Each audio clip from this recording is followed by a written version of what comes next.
keajaiban dari timur, kisah maruah, teknologi dan kepercayaan. Satu arahan tergempar daripada Presiden Czech telah menggegarkan seluruh ibu pejabat Kesatuan Eropa, EU. Pemeriksaan masuk bagi semua warga asing bukan EU mesti diperketatkan, tetapi dengan satu pengecualian, rakyat Malaysia.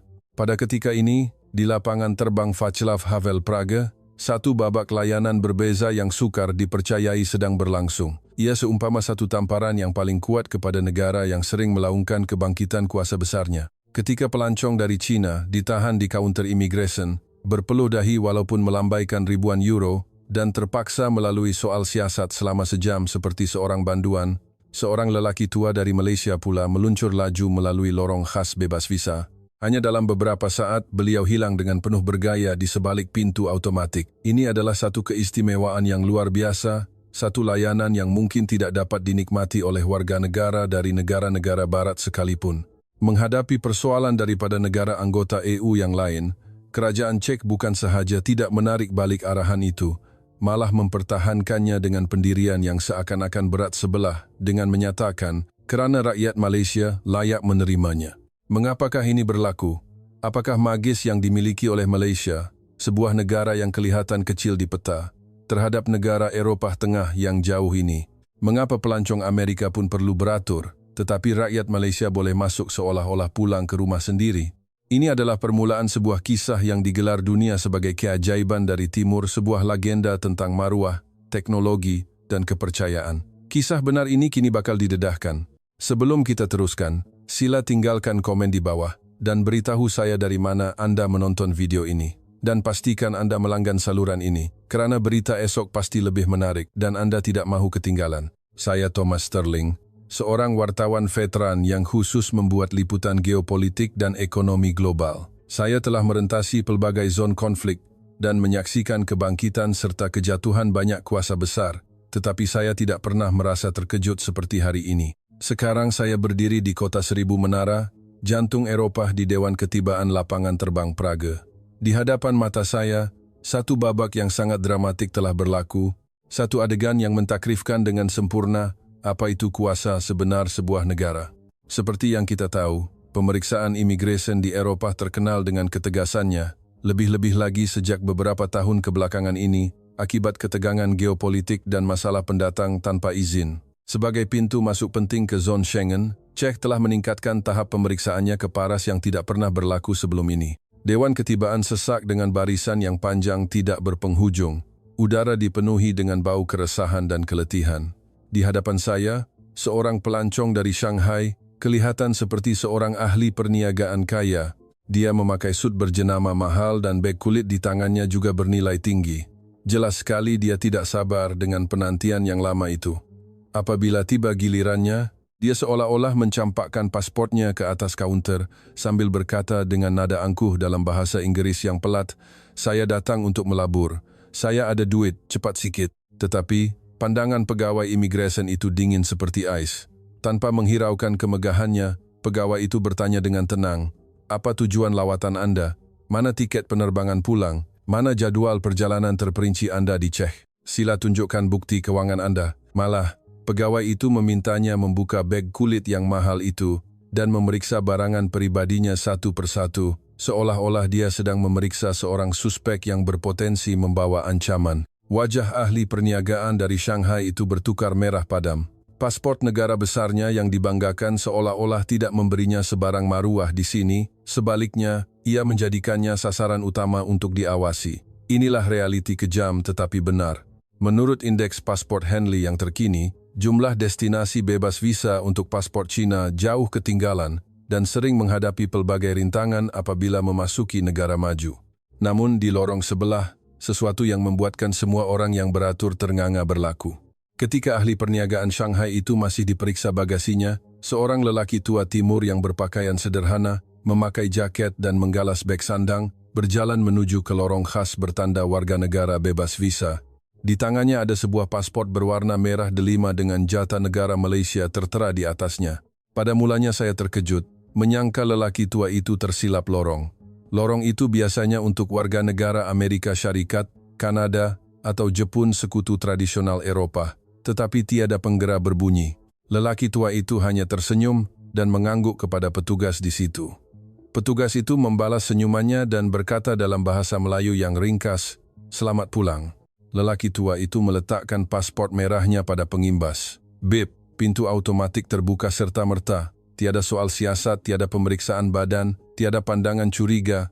Seluruh proses itu mengambil masa kurang daripada 20 saat. Dia melangkah masuk ke bumi Czech dengan tenang dan selesa, meninggalkan ratusan pelancong dari negara lain yang masih beratur panjang di belakangnya. Kontras pada ketika itu begitu ketara, sehingga saya, seorang wartawan barat, turut merasakan satu kejutan yang aneh. Ini bukan sekadar perbezaan kelajuan pelepasan imigresen. Ia adalah pertembungan dua dunia. Satu dunia adalah kuasa besar palsu yang dibina atas wang dan kelantangan, yang tersungkur apabila berhadapan dengan peraturan. Dunia yang satu lagi adalah sebuah negara bertamadun yang secara senyap membina kekuatan dan memenangi maruah di mata dunia dan diberi layanan istimewa di mana-mana. Didorong rasa ingin tahu, apabila tiba giliran saya bertanya kepada pegawai imigresen itu, "Tuan, maaf bertanya, tadi pelancong dari Cina itu diperiksa begitu lama, tetapi mengapa lelaki tua dari Malaysia itu boleh menggunakan laluan pantas? Adakah ini sejenis aturan politik khas?" Sambil mengecop pasport saya, pegawai itu mengangkat kepala dan menjawab dengan nada seolah-olah ia adalah perkara biasa. "Ini bukan politik, Tuan. Ini adalah kepercayaan." "Kepercayaan?" saya bertanya lagi. "Ya, kepercayaan."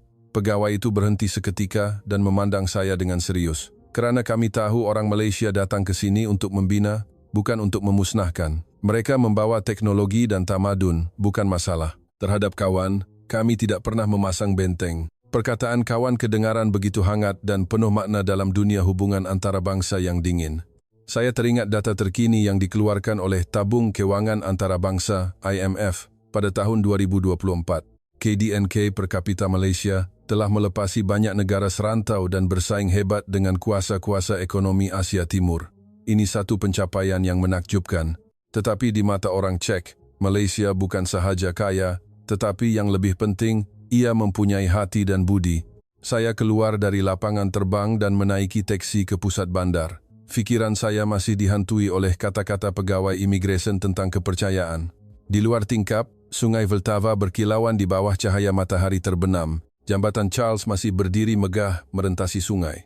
Tetapi saya tahu, di sebalik kota purba yang romantik ini, tersembunyi sebuah kisah yang jarang diketahui, sebuah kisah tentang bagaimana Malaysia 30 tahun lalu, ketika semua orang memandang rendah Eropah Timur, telah membuat pilihan berani untuk datang ke sini. Setibanya di hotel, saya bertemu dengan rakan lama saya, Jan, seorang wartawan tempatan yang berpengalaman. Melihat riak wajah saya yang termenung, Jan tersenyum sambil menghulurkan segelas bir Pilsner. "Thomas, kamu nampak macam baru jumpa benua baru." Saya meneguk bir itu dan berkata dengan serius, "Jan, hari ini di lapangan terbang, saya nampak orang Malaysia guna lorong bebas visa manakala orang Cina ditahan untuk disoal siasat. Ini sangat luar biasa. Beritahu saya, mengapa orang Czech begitu menyayangi Malaysia?" Senyuman Jan pudar dan pandangannya menjadi lebih dalam. "Thomas, apa yang kamu lihat hanyalah hasilnya. Benih untuk semua ini telah ditanam 30 tahun yang lalu, pada satu musim sejuk yang amat dingin. Ketika itu," sambung Jan, "kami baru sahaja keluar dari bayang-bayang kesatuan Soviet.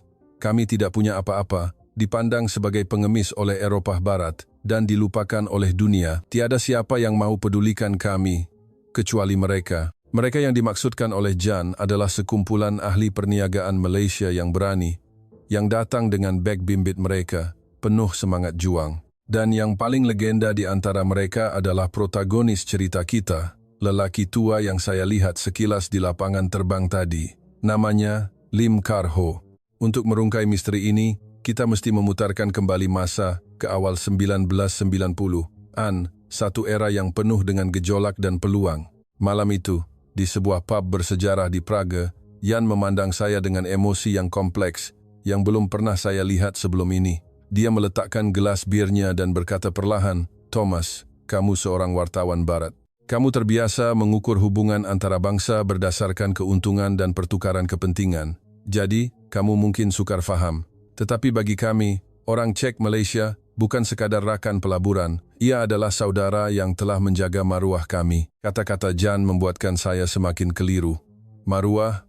menjaga. Istilah ini biasanya digunakan untuk sekutu darah dalam peperangan, bukan untuk rakan niaga. Jan mengangguk, wajahnya bertambah serius. Untuk faham semua ini, kita mesti kembali ke musim sejuk selepas tembok Berlin runtuh dan kesatuan Soviet berpecah, sejurus selepas revolusi baldu kami. Pada masa itu, langit Praga sentiasa kelabu, kata Jan. Matanya kelihatan kosong seolah-olah kembali ke era yang penuh keputusasaan itu. Kami sangka kami telah bebas daripada cengkaman totalitarianisme dan menyambut kebebasan, tetapi realiti menampar kami dengan hebat. Ekonomi runtuh, inflasi melambung tinggi, kilang-kilang ditutup.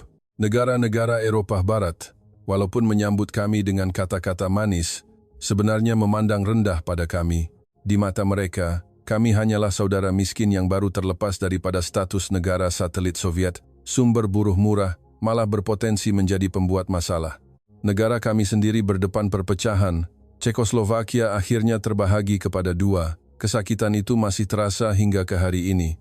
Ketika itu kami menjerit kepada dunia, kami bukan negara mundur di Eropa Timur, kami adalah jantung Eropa Tengah. Kami punya tradisi perindustrian, tolong hormati kami. Jan menggenggam penumbuknya dengan geram. Tetapi dunia hanya membalas dengan sikap dingin. Pelabur asing menarik diri, janji-janji dimungkiri. Orang Jerman datang, mahu membeli kilang-kilang kami dan menjadikan kami pusat pemasangan peringkat rendah. Orang Jepun, gergasi ekonomi Asia pada masa itu, datang dengan kalkulator mereka. Selepas mengira-ngira, mereka memutuskan infrastruktur di sini terlalu teruk dan risikonya terlalu tinggi. Mereka tidak mahu berbincang tentang pemindahan teknologi pun, hanya mahu menjadikan kami pasaran lambak untuk produk mereka. Adapun negara Cina yang sedang bangkit ketika itu, Jan mendengus. Mereka sibuk dengan urusan mereka sendiri. Selain daripada slogan politik yang kosong, mereka tidak dapat memberi kami sebarang bantuan yang substantif.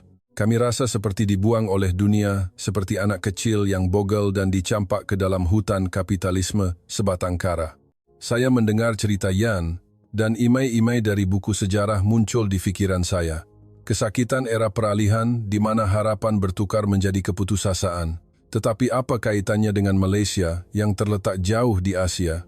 Jan menarik nafas dalam-dalam. Ketika kami berada di tahap paling terdesak, kerajaan Czech dengan harapan tipis menghantar ratusan surat ke seluruh dunia untuk mencari rakan kerjasama. Isi surat itu sangat merendah diri, tetapi terselit nada putus asa yang terakhir. Kami tidak mahu sedekah, kami mahukan rakan kongsi yang setara. Kami mempunyai warisan industri 100 tahun. Kami mempunyai jurutera yang cemerlang. Siapa yang sudi mempercayai kami? Siapa yang sudi memberi kami peluang? Hasilnya sudah boleh dijangka. Orang Perancis menggeleng kepala, orang British tidak peduli, orang Amerika teragak-agak. Teknologi kamu terlalu lapuk. Situasi politik di sini tidak stabil. Risikonya terlalu besar. Itulah jawaban mereka.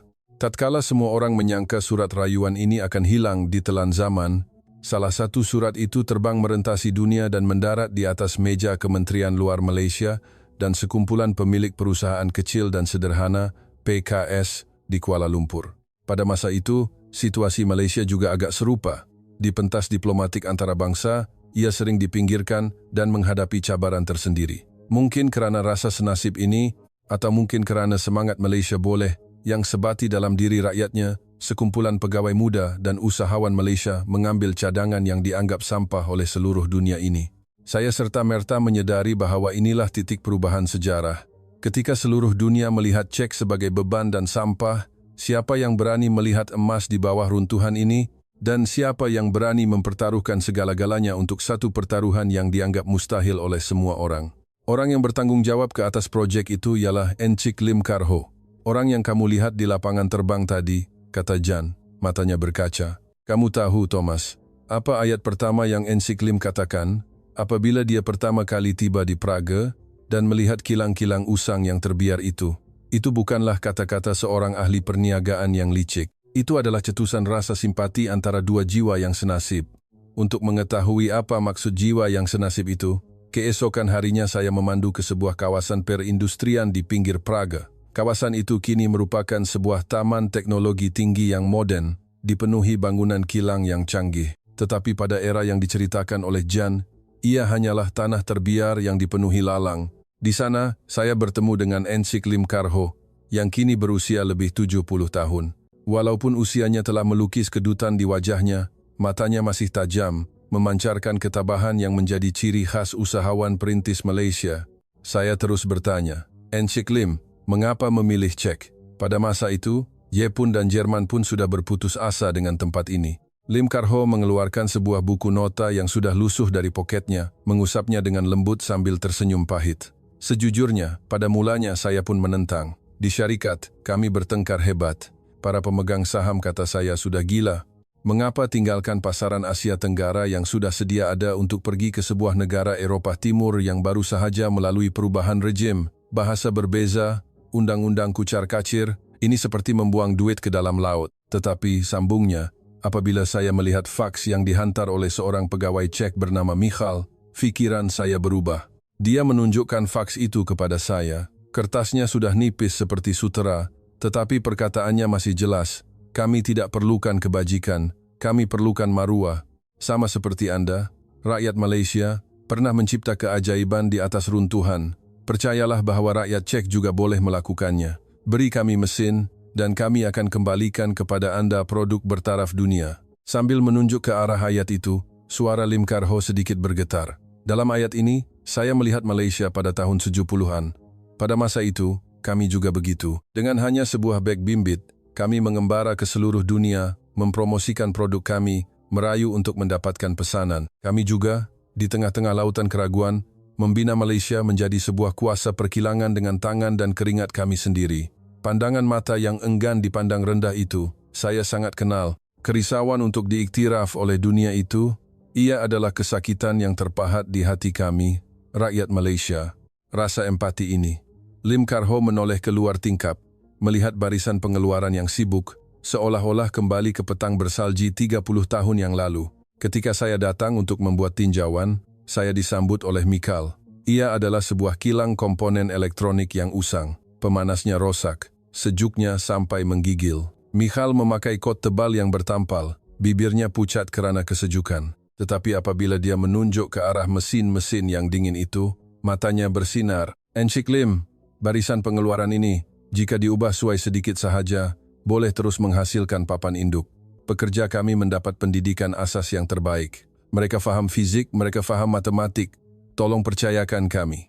Tetapi apa yang saya lihat adalah sebaliknya. Bekalan elektrik sering terputus, jalan raya berlubang-lubang. Mengikut logik perniagaan biasa, saya sepatutnya terus berpaling dan menulis laporan tidak disyorkan untuk melabur.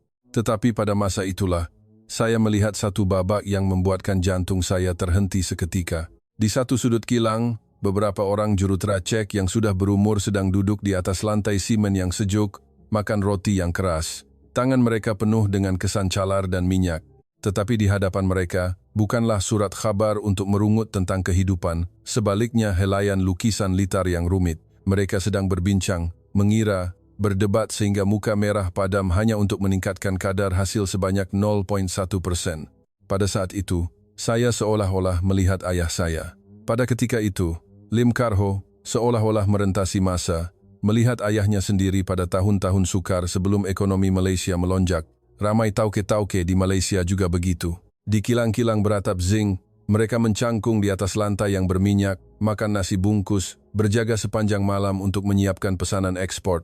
Kekuatan akar umbi yang kelihatan tidak penting inilah yang telah menopang masa depan Malaysia dengan kedua-dua tangan mereka. Saya memandang jurutera-jurutera Czech ini dan hati saya tersentuh. Mereka bukan buruh kelas ketiga. Mereka adalah permata yang dilupakan oleh zaman. Apa yang mereka perlukan hanyalah sebuah pentas untuk membuktikan diri. Tanpa teraga-aga, Lim Kar-ho membuat keputusan yang mengubah nasib kedua-dua negara. Dia menggenggam erat tangan Michal yang kasar dan sejuk itu. Tanpa menunggu penterjemah, dia berkata dengan tegas dalam bahasa Inggris, dengan lohat Malaysianya, "Let's do this. Kita buat sama-sama, kalau kamu semua sanggup berjuang." Michal tergamam, memandang orang asing dari Asia ini dengan tidak percaya. Lim Kar-ho menyambung dengan ayat yang kemudiannya tercatat dalam buku teks sejarah Czech. Kami bukan datang ke sini seperti kapitalis barat untuk mencari kilang kontrak yang murah.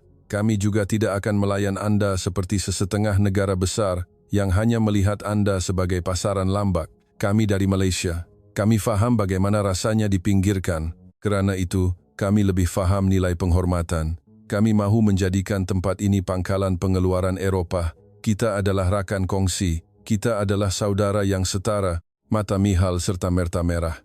Tangannya yang tua itu hampir meremukkan tangan Lim Kar-ho. Air matanya jatuh berlinangan ke lantai simen. Ia adalah tangisan kelegaan setelah sekian lama memendam rasa terhina. Namun realiti bukanlah sebuah cerita dongeng. Selepas momen yang mengharukan itu, datanglah logik perniagaan yang dingin. Apabila Lim Kar-ho membawa pulang janji ini ke ibu pejabat di Kuala Lumpur, dia disambut dengan kritikan yang hebat. Di sebuah bilik mesyuarat lembaga pengarah yang luas dan terang di menara berkembar Petronas, suara-suara lantang bergema. Lim Kar-ho, kamu dah gila ke? Semua orang sekarang berlumba-lumba ke China. Di sana ada buruh murah, budaya yang sebahagiannya sama, pelbagai insentif. Kamu pula mahu kita laburkan dana di sebuah negara Eropah Timur yang baru keluar dari sistem komunis. Macam mana kalau kereta kebal Rusia masuk balik? Macam mana kalau undang-undang mereka berubah? Ini pelaburan beratus juta ringgit, bukan main-main. Suara-suara bantahan datang seperti ombak, menuduhnya sengaja mencari nama dengan mempertaruhkan masa depan syarikat. Industri elektronik Malaysia ketika itu sedang menghadapi fasa peralihan dengan keuntungan yang semakin menipis.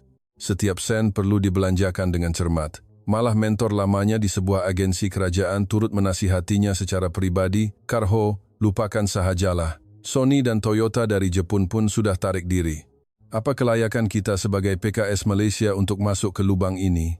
Jangan korbankan segalanya hanya untuk maruah. Lim Kar-ho terperangkap dalam keadaan terdesak tetapi dia tidak berundur. Malam itu, dia mengurung diri di pejabat, menulis semula satu laporan penilaian setebal 100 muka surat. Kali ini, dia tidak menyenaraikan data keuangan yang membosankan. Sebaliknya, dia menulis satu analisis tentang strategi dan kemanusiaan. Di muka surat terakhir laporan itu, dia menulis, jika kita pergi ke China sekarang, kita hanyalah salah satu daripada ribuan pelabur Malaysia di sana yang boleh digantikan pada bila-bila masa, malah teknologi kita berisiko dicuri. Tetapi jika kita pergi ke Czech sekarang, ketika mereka berada dalam kesejukan yang paling teruk dan kita hulurkan kehangatan, kita akan memenangi jantung seluruh Eropah. Ini bukan perjudian, ini adalah pelaburan jangka panjang berasaskan kepercayaan. Kita tidak melabur pada bangunan kilang, kita melabur pada hati manusia. Laporan itu akhirnya sampai ke meja pengerusi. Pengerusi tua itu menghisap rokoknya sepanjang malam. Akhirnya, dia memandang mata Lim Kar-ho yang merah kerana tidak tidur dan mengeluh panjang. Saya percaya pada api semangat di mata kamu. Tapi Kar-ho, biar saya berterus terang. Kalau proyek ini gagal, karier kamu dalam industri ini akan tamat. Saya pun tak dapat selamatkan kamu. Maka, proyek pelaburan yang diberi nama Kod Project Bohemia itu dilancarkan di tengah-tengah kontroversi. Dengan membawa keraguan seluruh syarikat dan mempertaruhkan nasibnya, Lim Kar-ho terbang semula ke Praga. Namun, penderitaan yang sebenar baru sahaja bermula. Kerja-kerja pembinaan semula kilang jauh lebih sukar daripada yang dijangkakan. Halangan bahasa, pertembungan budaya, dan saki-baki birokrasi tempatan menjadi seperti gunung ganang yang menekan. Krisis paling serius berlaku pada bulan ketiga selepas kerja dimulakan. Satu mogok besar-besaran meletus di tapak pembinaan. Puncanya adalah salah faham. Pemimpin Kesatuan Sekerja tempatan telah menghasut pekerja dengan mendakwa bahawa orang-orang Asia ini datang untuk mengeksploitasi mereka, untuk menjadikan mereka hamba yang bekerja 12 jam sehari, sama seperti di kilang peluh di Asia. Beratus-ratus pekerja yang marah mengepung pintu masuk kilang, mengibarkan sepanduk dan melaungkan, "Orang Malaysia balik, orang Malaysia balik." Projek terpaksa dihentikan. Arahan untuk menarik balik pelaburan dari ibu pejabat di Kuala Lumpur pun menyusul. Lim Kar-ho berdiri di tingkap pejabatnya, memandang ke arah lautan manusia yang marah di bawah dan merasa tidak berdaya seperti tidak pernah sebelum ini. Adakah dia benar-benar telah membuat kesilapan? Adakah keikhlasan benar-benar tidak dapat dibalas dengan kepercayaan? Pada saat itu, Lim Kar-ho melakukan sesuatu yang mengejutkan.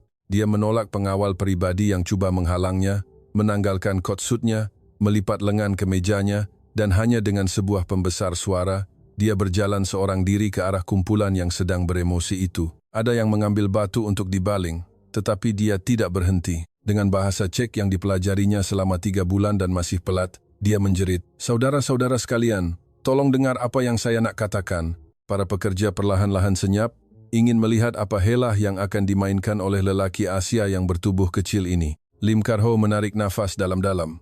Sambil menunjuk ke arah tangannya yang juga penuh dengan parut dan kesan kerja, suaranya bergetar tetapi penuh dengan kekuatan. Saya bukan kapitalis yang lahir dengan sudu emas. Saya juga datang dari sebuah negara yang pernah miskin. Ayah saya seorang pelombong biji timah, membanting tulang seumur hidupnya. Saya tahu betapa menakutkannya kemiskinan. Saya tahu betapa sakitnya dipandang rendah. Saya datang ke sini bukan untuk menjadi bos kamu. Saya datang untuk bersama-sama kamu, membina produk nomor 1 di dunia.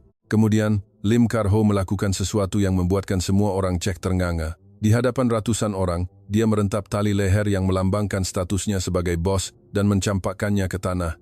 Dengan nada seperti bersumpah, dia melaung, "Mulai hari ini, saya akan makan roti keras yang sama seperti kamu, tidur di asrama pekerja yang sama, dan melakukan kerja berat yang sama. Jika ada setengah perkataan pun dusta dari mulut saya, jika kamu dapati saya melakukan sebarang eksploitasi, kamu tanam saja saya di bawah lantai kilang ini. Saya bersumpah dengan nyawa saya dan maruah rakyat Malaysia. Sebaik sahaja kilang ini siap, kamu semua akan menerima gaji tertinggi dalam industri elektronik di seluruh Eropah." Keadaan menjadi sunyi sepi. Hanya bunyi angin sejuk yang berdesir. Ini bukan ucapan seorang kapitalis biasa. Ini adalah pertaruhan maruah seorang lelaki. Selepas hari itu, Lim Kar-ho benar-benar berpindah ke asrama pekerja yang sejuk di tapak pembinaan. Setiap pagi jam 5, ketika Praga masih lena, dia sudah bangun menyediakan kopi panas untuk para pekerja. Apabila angin malam yang membeku pada suhu bawah 0°C menusuk tulang, dia berada di barisan pengeluaran bersama juru teknik, meniarap di atas lantai yang kotor untuk menentukur mesin. Mukanya komot dengan minyak, tangannya pecah-pecah kerana kesejukan. Pada mulanya, semua orang fikir itu hanyalah lakonan bos dari Asia ini yang tidak akan bertahan lebih daripada 3 hari. Tetapi seminggu berlalu, sebulan berlalu, 3 bulan berlalu. Lim Kar-ho tetap di sana, teguh seperti paku di barisan hadapan. Kekuatan yang tidak memerlukan kata-kata ini perlahan-lahan mencairkan tembok ais di hati orang Czech. Para pekerja mula berbisik sesama sendiri, "Bos Malaysia ni lain macam. Dia betul-betul nak buat kerja."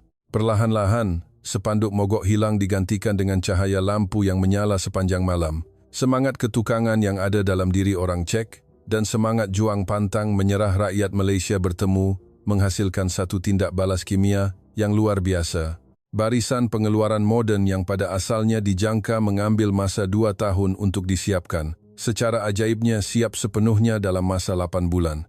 Apabila kumpulan pertama papan induk berkualiti tinggi dengan tulisan Made in Czech Republic tetapi menggunakan teknologi teras dari Malaysia dihantar ke Jerman, pelanggan Jerman yang paling cerewet pun terkejut. Kualitinya sempurna, kadar ralatnya sifar.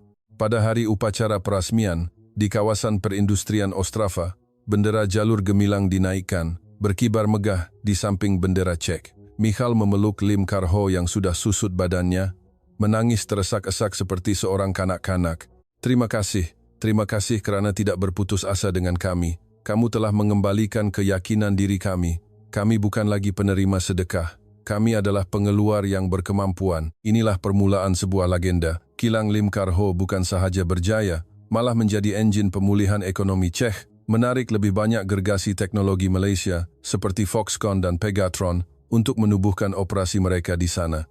Akhirnya, Czech menjadi pusat pembuatan elektronik Eropah. Ini bukan sahaja satu kemenangan perniagaan, ia telah menanam sebiji benih di hati orang Eropah. Rakyat Malaysia adalah orang yang berpegang pada janji, boleh dipercayai, dan merupakan gergasi teknologi yang mempunyai hati. Saya menoleh ke arah Jan dan mendapati matanya dipenuhi rasa hormat. Saya bertanya, "Jadi, inilah sebabnya ada layanan istimewa di lapangan terbang kerana sumbangan ekonomi?" Jan menggelengkan kepalanya dengan senyuman misteri di bibirnya.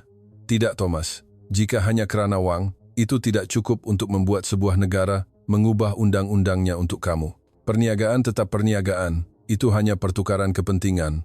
Apa yang benar-benar membuatkan kami menganggap rakyat Malaysia sebagai sahabat sejati dan mengabadikan persahabatan ini dalam undang-undang adalah satu bencana yang berlaku kemudiannya.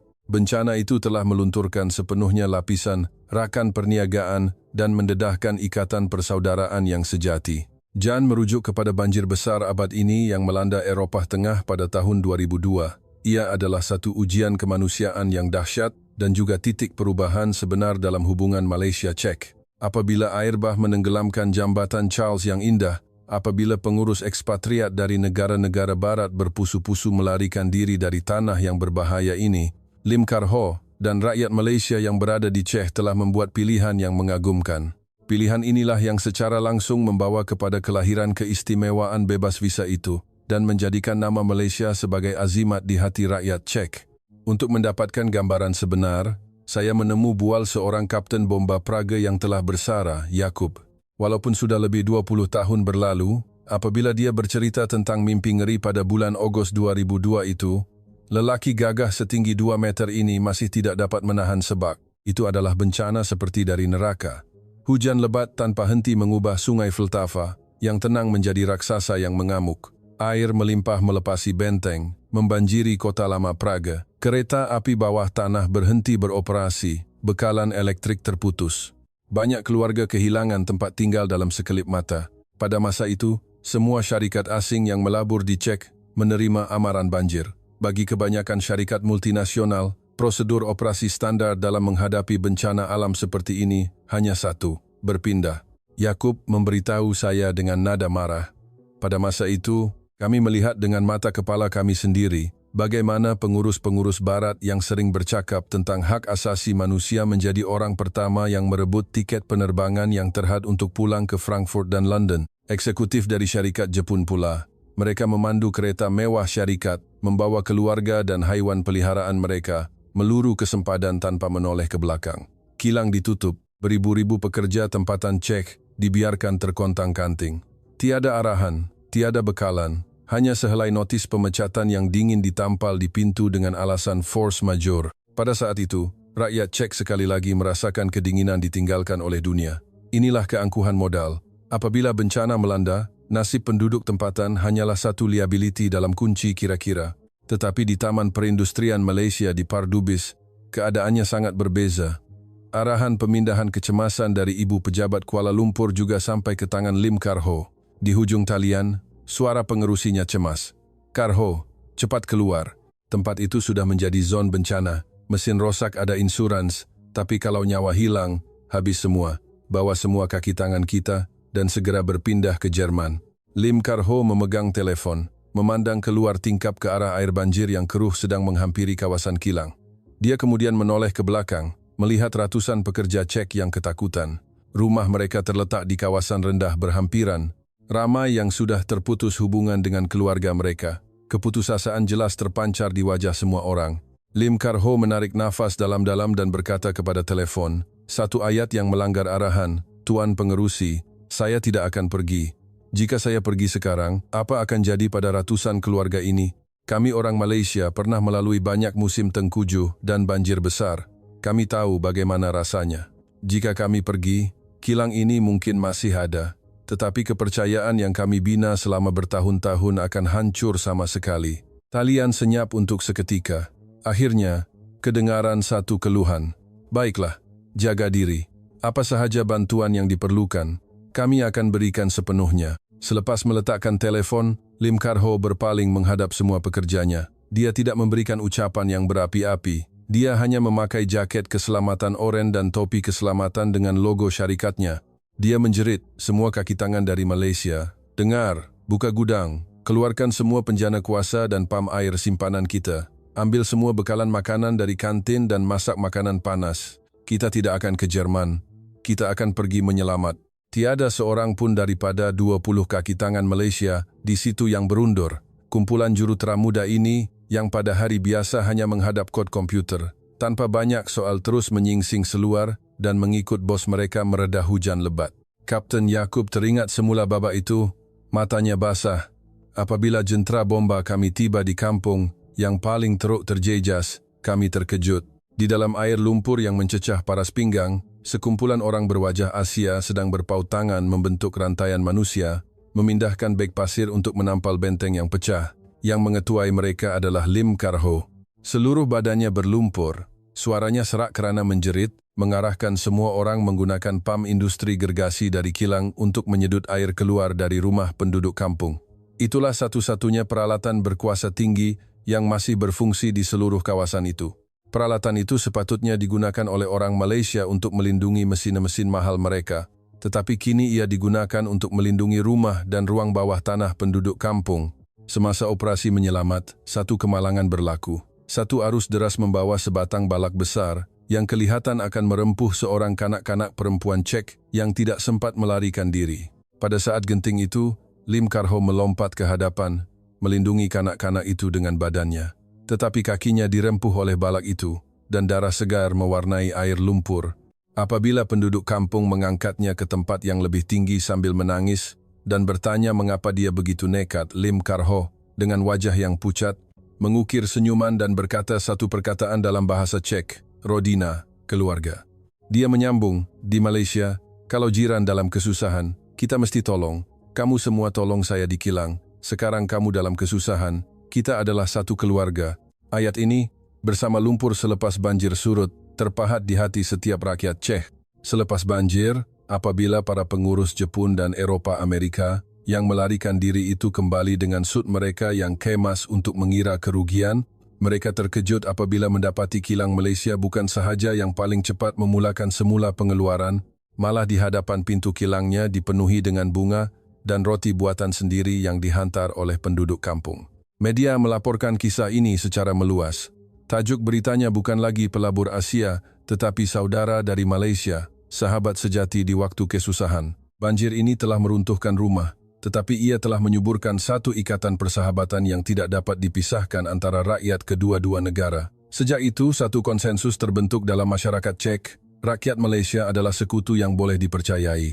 Hutang budi ini diingati oleh rakyat Czech selama 20 tahun, sehinggalah wabak yang melanda seluruh dunia meletus. Apabila Malaysia sekali lagi menghadapi tekanan daripada kuasa besar, rakyat Czech merasakan inilah masanya untuk membalas budi. Masa berlalu ke tahun 2020. Satu wabak yang tidak dijangka telah melumpuhkan seluruh dunia.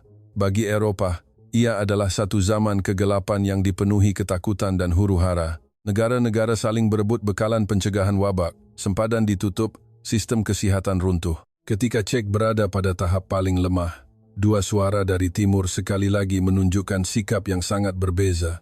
Jiran yang menggelar dirinya kuasa besar yang bertanggung jawab itu, walaupun menghantar topeng muka dan sut pelindung, ia datang bersama propaganda yang hebat dan permintaan yang angkuh. Mereka menuntut pegawai Czech mengucapkan terima kasih secara terbuka, malah menggunakan bantuan sebagai alat tekanan politik. Lebih teruk lagi, hospital-hospital. Czech tidak lama kemudian mendapati bahwa kit ujian yang dibeli dengan harga mahal itu mempunyai kadar ketepatan yang sangat rendah dan topeng mukanya tidak memenuhi piawaian EU. Bantuan beracun ini membuatkan rakyat Czech merasa terhina dan marah. Mereka sedar bahwa di mata pihak sana, Czech hanyalah bidak catur kecil yang boleh dipermainkan. Pada masa inilah, Lim Kar-ho, yang telah bersara dan kembali ke Kuala Lumpur, walaupun kakinya tidak lagi kuat, masih berjuang untuk tanah air keduanya. Dia bekerja sama dengan pengusaha industri, jentera ketepatan di Malaysia, dan melakukan sesuatu yang tidak dijangka oleh rakyat Czech. Malaysia tidak membuat publicity besar-besaran. Sebaliknya, secara senyap, mereka membungkus beberapa barisan pengeluaran topeng muka otomatik yang paling canggih dan menghantarnya ke Praga. Dalam surat kepada rakan lamanya di Czech, Lim Kar-ho menulis, "Memberi ikan tidak sebaik mengajar cara menangkapnya. Apabila kawan dalam kesusahan, kami tidak hantar barang pakai buang. Kami hantar teknologi untuk menghasilkan alat penyelamat nyawa." Mesin-mesin dari Malaysia ini beroperasi tanpa henti, menghasilkan topeng muka yang memenuhi piawaian perubatan tertinggi. Ia bukan sahaja menyelesaikan masalah mendesak di Czech, tetapi juga membolehkan Czech membantu negara jirannya seperti Slovakia dan Austria. Inilah kuasa lunak Malaysia tidak lantang, tetapi penuh dengan kekuatan. Namun, ujian sebenar masih menanti. Wabak ini bukan sahaja membawa virus, tetapi juga memburukkan lagi konflik geopolitik. Beijing mula mengeluarkan amaran keras kepada Czech, mengugut bahwa Czech mesti mematuhi prinsip satu Cina. Jika tidak, ia akan menanggung akibat ekonomi yang berat. Taktik diplomasi pahlawan serigala ini mencapai kemuncaknya apabila Speaker Senat Czech merancang untuk melawat Malaysia. Suasana ketika itu sangat tegang. Menteri Luar Beijing secara terbuka mengancam akan membuat Czech membayar harga yang mahal, malah menggunakan sekatan ekonomi dengan membatalkan beberapa pesanan piano dan bir Czech. Di bawah tekanan yang hebat, ramai ahli politik Eropah memilih untuk berdiam diri atau berundur. Tetapi semangat memberontak yang diwarisi daripada revolusi Baldu dalam diri rakyat Czech telah dibangkitkan sepenuhnya. Speaker Senat yang baru, Miloš Vystrčil, tampil ke hadapan. Dia melihat pesanan yang dibatalkan secara tidak adil itu dan melihat barisan pengeluaran yang dihantar secara senyap oleh Malaysia. Dia membuat keputusan. Menghadap kamera, dia berkata dengan tegas, "Kita tidak boleh tunduk kerana takut. Jika kamu tunduk kepada pembuli, lain kali dia akan membuat kamu melutut. Saya akan pergi ke Malaysia, bukan hanya untuk ekonomi, tetapi untuk mempertahankan maruah kedaulatan kita." Pada 30 Ogos 2020, sebuah pesawat khas dengan bendera Czech, tanpa mengendahkan garisan merah yang dilukis oleh Beijing, dengan diiringi jet pejuang, mendarat dengan gagah di lapangan terbang antarabangsa Kuala Lumpur. Ini bukan sekadar lawatan diplomatik. Ini adalah cabaran langsung kepada kuasa besar. Apa yang berlaku seterusnya menjadi satu momen klasik dalam sejarah diplomasi moden dan menjadi kebanggaan abadi di hati semua rakyat Malaysia. Pada 1 September, di Dewan Rakyat Parlimen Malaysia, Speaker Vystrčil naik ke podium. Menghadap semua ahli Parlimen Malaysia, beliau menyampaikan satu ucapan yang menggegarkan. Beliau teringat kata-kata terkenal yang diucapkan oleh Presiden Kennedy pada tahun 1963 di Berlin yang terkepung. "Ich bin ein Berliner." Saya seorang warga Berlin. Kemudian, negarawan Czech yang beruban ini, dengan suara yang lantang, sengaja menyebut dalam bahasa Melayu, ayat yang membuatkan 33 juta rakyat Malaysia menitiskan air mata, "Saya anak Malaysia." Pada ketika itu, seluruh dewan berdiri, tepukan gemuruh bergema tanpa henti. 3 perkataan ringkas ini telah merentasi halangan bahasa dan menghancurkan ugutan kuasa besar. Ia mengisitiharkan kepada seluruh dunia, dalam perjuangan untuk kebebasan dan demokrasi, Malaysia tidak bersendirian. Ketika saya melaporkan berita ini secara langsung, saya melihat juru kamera di sebelah saya. Seorang anak muda Malaysia menangis senyap sambil merakam. Inilah beratnya maruah. Ia tidak boleh dibeli. Ia diperolehi melalui kepercayaan selama 30 tahun, melalui usaha senyap ramai rakyat Malaysia seperti Lim Kar-ho. Tetapi reaksi dari seberang terhadap pengakuan yang telah lama ditunggu ini adalah kemarahan yang meluap-luap. Mereka fikir dengan memutuskan kerjasama ekonomi, mereka boleh membuat Czech menyesal, namun mereka sekali lagi salah perhitungan. Apa yang mereka tidak tahu ialah, serentak dengan speaker melaungkan Saya Anak Malaysia, satu rancangan besar mengenai nadi teknologi masa depan sedang dirangka antara Malaysia dan Czech. Kali ini apa yang Malaysia tawarkan bukan lagi mesin topeng muka, tetapi senjata suci yang mampu mengubah nasib Eropah. Sejurus selepas speaker Vystrčil kembali, tindakan balas dari Beijing tiba seperti yang dijangkakan. Tetapi cara mereka yang kebudak-budakan itu hanya menjadi bahan ketawa dunia. Untuk menghukum Czech, mereka tiba-tiba mengumumkan pembatalan pesanan untuk piano jenama terkenal Czech, Petrov. Ini sepatutnya menjadi satu amaran kepada syarikat Czech untuk memberi mereka pengajaran. Namun, taktik buli ekonomi yang picisan ini secara tidak sengaja telah memberi peluang kepada Malaysia untuk menunjukkan kelasnya. Seorang usahawan muda Malaysia bernama Lim Zi Yuan nanti, saya akan ceritakan lebih lanjut tentangnya, kerana dia adalah anak kepada Encik Lim Kar-ho. Setelah mendengar berita itu, segera menghubungi rakan-rakan perniagaannya di Kuala Lumpur. Tanpa banyak soal, ahli-ahli perniagaan Malaysia membeli semua piano yang pesanannya dibatalkan itu dan mendermakannya kepada sekolah-sekolah di Czech. Dalam satu temu bual, Lim Zi Yuan berkata dengan penuh makna, "Musik memerlukan jiwa yang bebas untuk menghayatinya. Jika ada yang tidak tahu menghargainya, biarlah piano-piano ini tinggal di tempat di mana ia dihargai, menemani kanak-kanak membesar dengan gembira." Serangan balas yang bijak ini bukan sahaja menyelesaikan kerugian ekonomi Czech, malah menjadikan sekatan dari seberang sebagai bahan jenaka di mata dunia. Netizen Czech meninggalkan komen, "Terima kasih Beijing kerana membatalkan pesanan. Anak-anak kami kini ada piano baru, dan kami juga dapat melihat siapa kawan sejati." Tetapi insiden piano ini hanyalah pembuka selera. Apa yang benar-benar membuat pihak seberang panik dan menggegarkan lanskap global adalah katraf yang dimainkan oleh Malaysia seterusnya, semikonduktor. Dalam era digital ini, chip adalah minyak baharu, dan Malaysia memegang salah satu kunci untuk membuka masa depan. Ketika China masih cuba mengikat Eropah dengan barangan murah, Malaysia telah tiba dengan teknologi chip paling canggih di dunia. Kerajaan Czech sedar bahawa daripada bergantung pada rejim autoritarian yang boleh menggunakan ekonomi sebagai senjata pada bila-bila masa, adalah lebih baik untuk menjalin hubungan mendalam dengan sekutu demokrasi yang menguasai teknologi teras.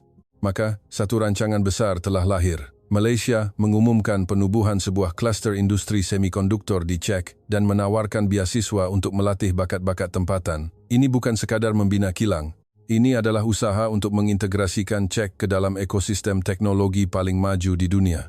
Ini bermakna pada masa hadapan kereta, satelit dan peranti AI Eropa akan mempunyai jantung berketurunan Malaysia dan Czech akan menjadi hub penting dalam rantaian ini. Untuk menyaksikan detik bersejarah ini, saya melawat Pusat Penyelidikan dan Pembangunan Semikonduktor Malaysia Czech yang baru ditubuhkan di Praga. Di sini, saya bertemu dengan pemuda yang telah menonjol dalam insiden piano, Lim Ziyuan. Berusia dalam lingkungan 30-an, Lim Ziyuan memakai sut yang kemas, cermin mata tanpa bingkai, dan fasih berbahasa Inggris dan Czech. Imejnya sangat berbeza daripada ayahnya, Lim Kar-ho, yang suka menyingsing lengan baju dan melakukan kerja kasar. Dia adalah wakil generasi baharu Malaysia, yakin, elit, dan berwawasan global. Tetapi pandangan matanya sama seperti ayahnya 30 tahun yang lalu, penuh dengan semangat juang yang tidak pernah padam. "Encik Sterling," kata Lim Ziyuan sambil menunjuk ke arah peralatan canggih yang beroperasi di dalam bilik bersih di belakangnya. 30 tahun lalu, ayah saya membuktikan kepada Czech dengan beg bimbit dan pemutar skru bahwa orang Malaysia sanggup bekerja keras. Hari ini kami membuktikan kepada dunia dengan teknologi nanometer dan wafer silikon bahwa orang Malaysia tidak boleh digantikan. Kemunculan Lim Ziyuan memberikan satu kesinambungan yang indah kepada kisah ini. Tetapi saya tahu, di antara ayah dan anak ini, pernah ada satu jurang yang dalam. Lim Ziyuan pernah menjadi orang yang paling membenci Czech dan paling tidak memahami ayahnya. Untuk mengetahui bagaimana ayah dan anak ini berdamai, dan bagaimana perdamaian ini menjadi lambang ikatan antara dua negara, saya mengajaknya minum kopi. Apabila saya bertanya tentang ayahnya, pemuda yang handal di dunia korporat ini tiba-tiba matanya. "Tahukah Anda, masa kecil saya benci perkataan Czech." Lim Ziyuan tersenyum pahit. Kerana perkataan itu telah merampas ayah saya. Kawan-kawan lain ada ayah yang temankan mereka bermain bola pada hujung minggu, tetapi ayah saya sentiasa berada di kilang di Praga. Masa itu saya bersumpah, bila besar nanti saya takkan jadi macam dia. Saya akan pergi ke Amerika, ke Silicon Valley, sejauh mungkin dari keluarga ini. Sehinggalah 5 tahun lalu, saya terpaksa menggantikan ayah untuk satu urusan kerja di Czech. Satu peristiwa yang berlaku telah menghancurkan prejudis saya, dan membuatkan saya akhirnya faham akan kesunyian dan kehebatan ayah saya. Lim Ziyuan menarik nafas dalam-dalam dan mula menceritakan tentang petang yang mengubah hidupnya. Ia adalah sebuah kisah tentang warisan, tentang bagaimana salah faham dicairkan oleh kebenaran. Pada satu petang yang renyai, saya pergi seorang diri ke kawasan perindustrian di Pardubais. Ketika itu ayah saya dimasukkan ke hospital kerana masalah jantung akibat terlalu banyak bekerja. Saya datang dengan perasaan negatif, seolah-olah mahu menguruskan harta pusaka. Malah saya terfikir untuk menutup sahaja perniagaan lama di sini, supaya ayah saya boleh lupakan semuanya dan pulang berehat. Saya menahan sebuah teksi. Pemandunya seorang lelaki tua Czech yang berambut putih dan berwajah ramah. Sepanjang perjalanan kami tidak banyak berbual. Apabila tiba di destinasi, saya mengeluarkan kad kredit untuk membayar. Lelaki tua itu melihat nama yang dieja pada kad saya dan tiba-tiba terdiam. Dia berpaling, matanya yang biru itu merenung saya, dan bertanya dengan suara bergetar, "Adakah kamu, anak Encik Lim?" Encik Lim Kar-ho yang ada parut di kakinya. Saya terkejut dengan reaksinya dan mengangguk perlahan. Sesaat kemudian, lelaki tua itu membuka tali pinggang keledarnya, keluar dari kereta, dan berjalan ke tempat duduk belakang untuk menggenggam tangan saya dengan erat. Dia mengeluarkan dompet kulit lama dari poketnya dan dengan berhati-hati mengeluarkan sekeping gambar yang telah pudar. Latar belakang gambar itu adalah kilang yang baru siap dibina. Ayah saya yang masih muda, memakai pakaian seragam kerja biru, mukanya komot dengan minyak, tersenyum ceria sambil memeluk bahu pemandu teksi tua ini. Kedua-dua mereka memegang sepana. 30 tahun lalu, bandar ini hampir mati. "Ayah kamulah yang memberi kami pekerjaan," kata lelaki tua itu dengan sebak, matanya berkaca. "Semasa banjir 2002, rumah saya ditenggelami air sampai ke bumbung. Ayah kamulah yang menghantar lori syarikat untuk membantu kami menyelamatkan perabot." Kakinya masih berdarah pada masa itu, tetapi dia berkeras mahu memastikan anak-anak setiap pekerja selamat sebelum dia pergi ke hospital. "Tambang ini saya tak boleh ambil duit kamu. Dicek, Tiada siapa akan ambil duit daripada anak seorang wira. Pada ketika itu, saya berdiri di jalanan negara asing, memegang gambar itu, dan air mata saya mengalir deras. Saya teringat hari jadi saya yang ke-10. Ayah saya tidak ada. Saya sangat berharap dia akan pulang dari luar negara, membawa saya ke Stadium Bukit Jalil untuk menonton perlawanan bola sepak, atau memberi saya kasut bola yang baru, tetapi dia tidak pulang. Sebaliknya, sebuah bungkusan berat tiba melalui kurier. Saya membukanya, dan di dalamnya ada sebuah komputer meja yang besar dan sejuk. Bagi seorang budak lelaki berusia 10 tahun yang dahagakan kasih sayang, itu adalah hadiah yang paling teruk. Saya sangat marah sehingga saya menolak komputer itu ke lantai, menangis sambil menjerit, "Saya tak nak kotak besi ini, saya nak ayah." Pada masa itu, saya langsung tidak tahu apa makna komputer itu. Ia adalah kumpulan pertama papan induk dengan kadar hasil 100% yang dihasilkan oleh kilang cek yang dipasang sendiri oleh ayah saya. Sekarang, berdiri di tanah tempat ayah saya, berjuang seumur hidupnya, mengingati semula kotak besi yang saya tolak itu, saya akhirnya faham makna nota yang diselitkan di bawah papan kekunci. Nota itu berbunyi, "Ziyuan, ayah tak dapat teman kamu main bola. Maafkan ayah, tapi ayah bagi kamu komputer nih, sebab inilah masa depan." Di sini ayah sedang berusaha untuk memastikan semua komputer di dunia mempunyai jantung buatan Malaysia. Satu hari nanti, bila kamu melangkah keluar dari Malaysia, kamu akan dapati perisai ini akan melindungi kamu lebih baik daripada mana-mana gawang gol. Rupa-rupanya dia bukan tidak sayangkan keluarga. Dia telah mengangkat cintanya kepada keluarga ke tahap mempertahankan maruah negara. Dia telah mengorbankan masanya bersama saya selama 30 tahun untuk membina satu laluan untuk kami di jantung Eropah. Laluan ini dibina dengan kepercayaan, teknologi dan persahabatan. Kerana pengorbanan generasi mereka, generasi kita hari ini boleh berdiri tegak. Asalkan kita menyebut nama Malaysia, kita akan dihormati oleh seluruh dunia.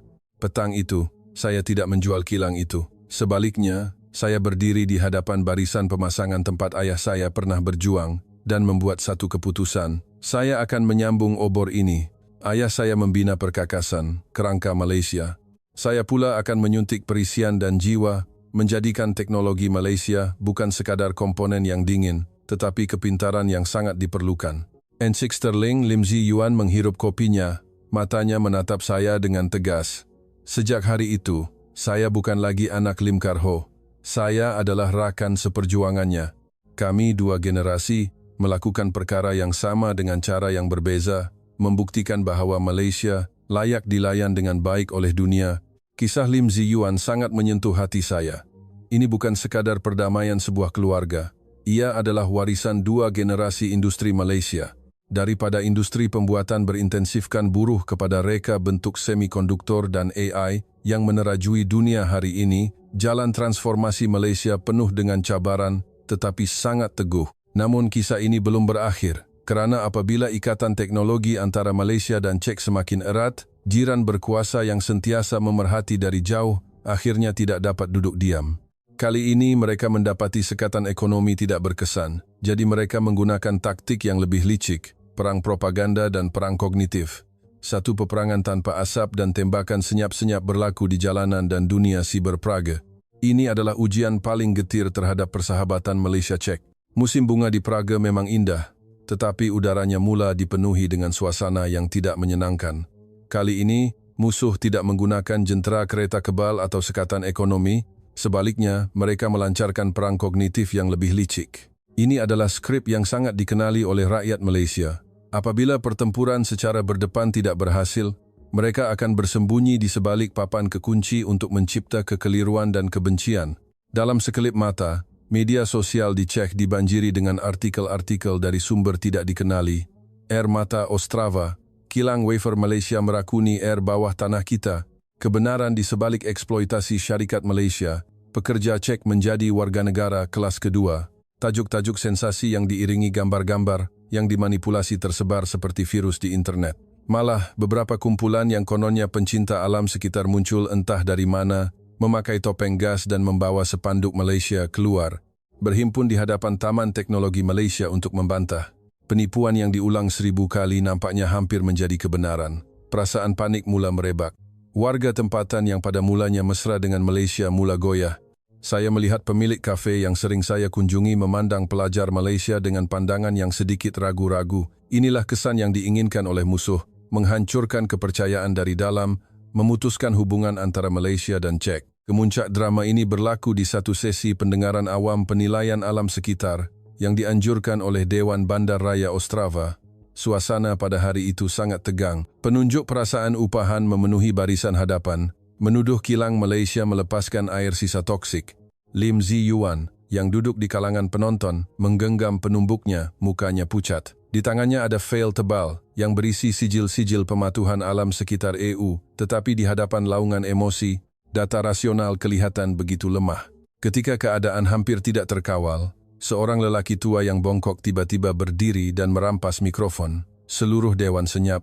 Dia adalah Lucas, seorang ketua komuniti yang paling dihormati, seorang nelayan tua yang telah tinggal di situ selama 70 tahun. Diam, kamu semua orang luar yang dibayar untuk buat kacau. Suara lantang Lucas mengejutkan semua orang. Sambil terketar-ketar, dia mengeluarkan sebotol air jernih dari bagnya. Ini adalah air yang saya ambil pagi tadi dari hilir saliran kilang Malaysia. Di hadapan pandangan semua orang yang terkejut, Lucas membuka penutup botol dan meneguk air itu sehingga habis. Saya tinggal di tepi sungai ini seumur hidup saya, kata orang tua itu sambil mengelap mulutnya. Dia menuding ke arah penunjuk perasaan dan memarahi mereka. Semasa zaman pemerintahan komunis, sungai ini hitam dan busuk, tikus pun tak nak dekat. Tapi sejak orang Malaysia datang, mereka merawat air sisa dengan piawaian yang lebih ketat daripada EU. Sekarang ikan traut yang sudah hilang selama 50 tahun pun telah kembali. Ikan traut hanya hidup dalam air yang paling bersih. Adakah ikan juga pandai menipu? Tindakan Lucas itu seperti tukul besar yang memecahkan cermin kepalsuan. Selepas itu, Wakil Kesatuan Sekerja, Pat, turut berdiri. Lelaki Czech yang berjanggut tebal ini memandang mereka yang menyebar fitnah dengan pandangan hina. Kamu, kata orang Malaysia, anggap kami warga negara kelas kedua. Peter tersenyum sinis. Jangan nak merepeklah. Dulu, bila syarikat-syarikat besar lain datang ke sini, semua jawatan pengurusan diisi oleh orang mereka sendiri. Kami orang Czech hanya boleh jadi kuli. Tapi, kamu pergi tengok kilang Malaysia sekarang. 80% pengurusnya adalah orang Czech. Anak saya tahun lepas dihantar oleh syarikat ke Pulau Pinang untuk latihan. Sekarang dia sudah jadi jurutera kanan. Orang Malaysia melatih kami seperti saudara, bukan melayan kami seperti hamba. Siapa kawan sejati, dan siapa penjahat yang datang untuk membuat onar. Kami orang Czech walaupun jujur, kami tidak buta. Sebaik sahaja Pat selesai bercakap, tepukan mula kedengaran dari kalangan penonton. Tepukan itu menjadi semakin kuat, bergabung menjadi satu gelombang suara yang tidak dapat dihalang. Ada yang mula melaungkan Malaysia. Malaysia. Suara itu menenggelamkan bunyi pembesar suara penunjuk perasaan. Kumpulan penunjuk perasaan upahan yang pada mulanya garang itu, di hadapan kemarahan orang ramai senyap-senyap menyelinap keluar melalui pintu belakang. Malam itu, televisi nasional Czech menjadikan ini sebagai berita utama. Tajuknya, kebenaran tidak akan senyap. Rakyat mempertahankan persahabatan dengan Malaysia melalui nurani. Krisis ini bukan sahaja tidak menjatuhkan Malaysia, malah ia seperti api yang menempa emas, menjadikan hubungan Malaysia-Czech lebih murni dan kukuh. Kerajaan Czech segera mengumumkan satu undang-undang yang tegas terhadap berita palsu dan secara terbuka memberi amaran kepada negara-negara tertentu. Sebarang percubaan untuk memecah belahkan hubungan kami dengan sekutu demokrasi akan dianggap sebagai tindakan permusuhan. Ini adalah satu pendirian yang sangat tegas dan jarang berlaku dalam sejarah diplomasi. Ia menandakan bahawa kedudukan Malaysia di hati rakyat Czech telah melangkaui kepentingan dan telah dinaikkan ke tahap perikatan nilai. Selepas badai, pelangi pun muncul. Di penghujung kisah ini, kita mesti kembali ke titik permulaan, kepada usahawan Malaysia yang pernah dilupakan oleh dunia yang telah menghabiskan seumur hidupnya untuk membuktikan makna perkataan integriti Lim Kar Ho. Akhirnya, tiba masanya untuk dia mengucapkan selamat tinggal apabila dia memutuskan untuk mengakhiri perjalanan selama 30 tahun ini dan pulang ke Malaysia untuk menikmati hari tuanya. Satu lagi peristiwa yang belum pernah berlaku terjadi di lapangan terbang Praga. Kali ini bukan kerana keistimewaan, tetapi kerana cinta. Masa berlalu dengan pantas. 30 tahun selepas Lim Kar Ho pertama kali menjejakkan kaki di bumi Czech.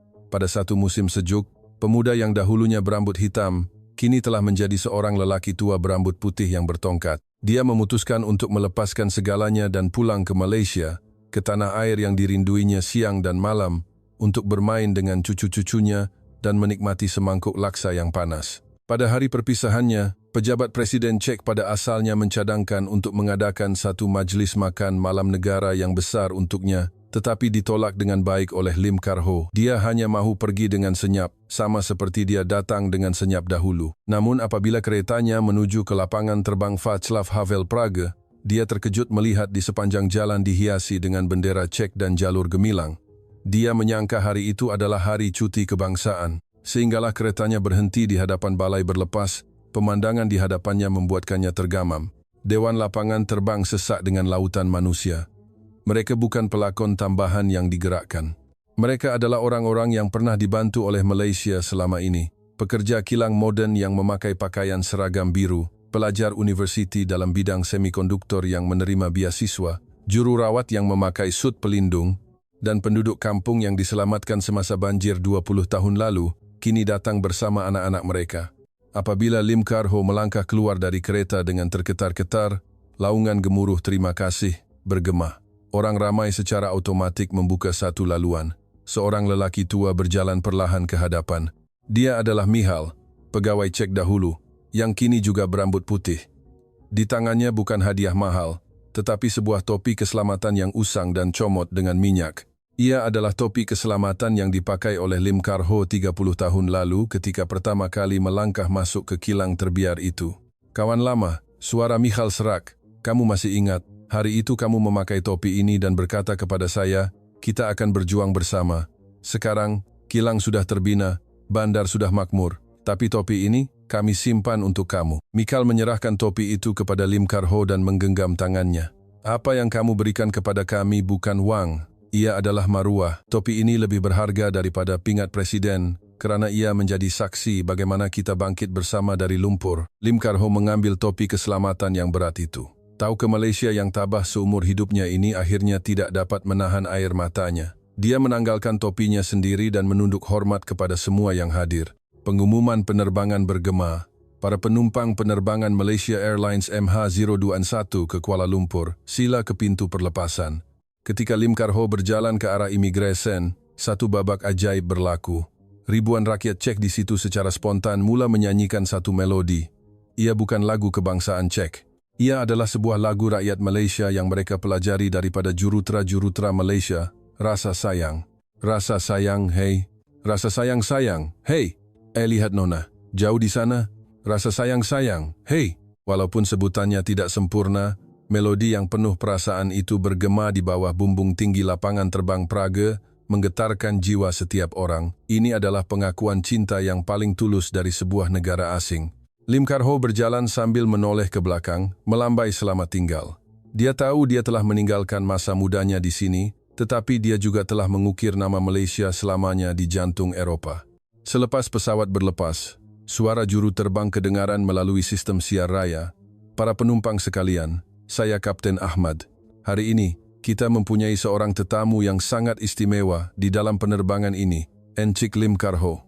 Satu penghormatan besar untuk membawa Tuan pulang. Terima kasih atas jasa Tuan. Malaysia bangga dengan Tuan. Kabin dipenuhi dengan tepukan yang gemuruh. Lim Karho memandang keluar tingkap, ke arah bumbung-bumbung merah Praga yang semakin mengecil, lalu menutup matanya. Senyuman puas terukir di bibirnya. Selepas pemergiannya, saya sekali lagi melawat Praga. Walaupun Lim Karho telah pergi, warisannya ada di mana-mana. Di kaunter pejabat Dewan Bandarraya, papan tanda lorong khas pasport Malaysia masih ada di situ. Saya bertanya kepada petugas, berapa lama papan tanda ini akan diletakkan di sini? Dia memandang saya dengan terkejut. Sudah tentu untuk selamanya. Apabila keluarga pulang, perlukah ada sekatan? Di satu perjumpaan usahawan muda, saya bertemu dengan Lim Zi Yuan. Dia dengan yakin sedang membentangkan teknologi chip AI dari Malaysia kepada pelabur Eropah. Dia memberitahu saya, generasi terdahulu telah memenangi kepercayaan. Generasi kami akan memenangi masa depan. Malaysia bukan sekadar kilang pembuatan. Kami adalah pusat kepintaran dunia. Kisah Lim Karho adalah mikrokosmos tentang bagaimana Malaysia menakluki dunia dengan kuasa lunaknya. Diplomasi sejati bukan bergantung pada laungan pahlawan serigala atau sogokan wang. Kekuatan sejati adalah menghulurkan tangan bantuan ketika sahabat berada dalam kesusahan yang paling teruk. Ia adalah semangat ketukangan yang menghasilkan produk yang terbaik. Ia adalah sikap terhutang budi dan kesyukuran. Inilah sebabnya, dalam dunia yang penuh huru-hara ini, pasport Malaysia semakin dihargai dan sahabat Malaysia semakin ramai kerana dunia tahu rakyat Malaysia boleh dipercayai. Sekarang saya ingin meminta anda di hadapan skrin. Jika anda juga berasa bangga dengan Malaysia yang penuh dengan budi dan pekerti ini, sila tulis di ruangan komen. Terima kasih Malaysia. Anda semua adalah wira sejati. Sila kongsikan juga video ini agar lebih ramai orang tahu tentang sejarah yang menyentuh hati ini yang sering diabaikan oleh media arus perdana. Saya Thomas Sterling. Kita jumpa lagi dalam siaran akan datang.